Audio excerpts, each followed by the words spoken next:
La princesse au petit pois.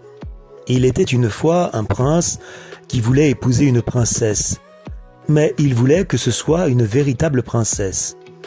Alors il voyagea à travers le monde entier pour en trouver une, mais il y avait toujours quelque chose qui n'allait pas. Des princesses, on en voyait beaucoup, mais de là à savoir si elles étaient de véritables princesses, c'était une question à laquelle il était difficile de répondre, car il y avait toujours quelque chose qui ne convenait pas. Alors, il finit par rentrer chez lui.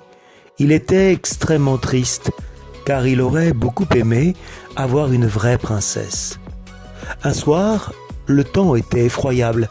Les éclairs fendaient le ciel, le tonnerre grondait et la pluie tombait à verse. C'était épouvantable. C'est alors qu'on frappa aux portes de la ville et le vieux roi s'en alla ouvrir.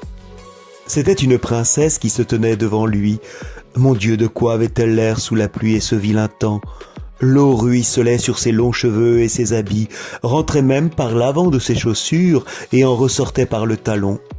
La jeune personne annonça cependant qu'elle était une véritable princesse. « Ça, nous allons bien voir, » pensa la vieille reine.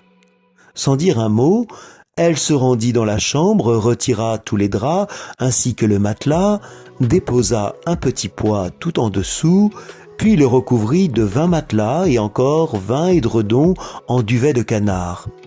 C'était le lit dans lequel la princesse devait dormir cette nuit-là. Le lendemain matin, on lui demanda si elle avait bien dormi. « Oh non, j'ai passé une nuit épouvantable, » répondit la princesse. « Je n'ai presque pas fermé l'œil de la nuit. Dieu sait ce qu'il y avait dans ce lit. J'étais allongée sur quelque chose de si dur que je suis couverte de bleu des pieds à la tête.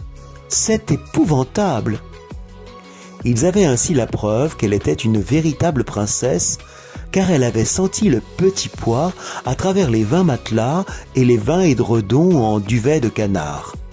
Seule une vraie princesse pouvait avoir la peau aussi sensible.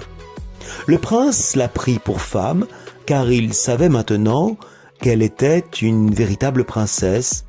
On déposa le petit pois dans la salle d'exposition d'art, où l'on peut encore le voir si personne ne l'a pris. Voilà, c'est une véritable histoire. Un conte d'Andersen.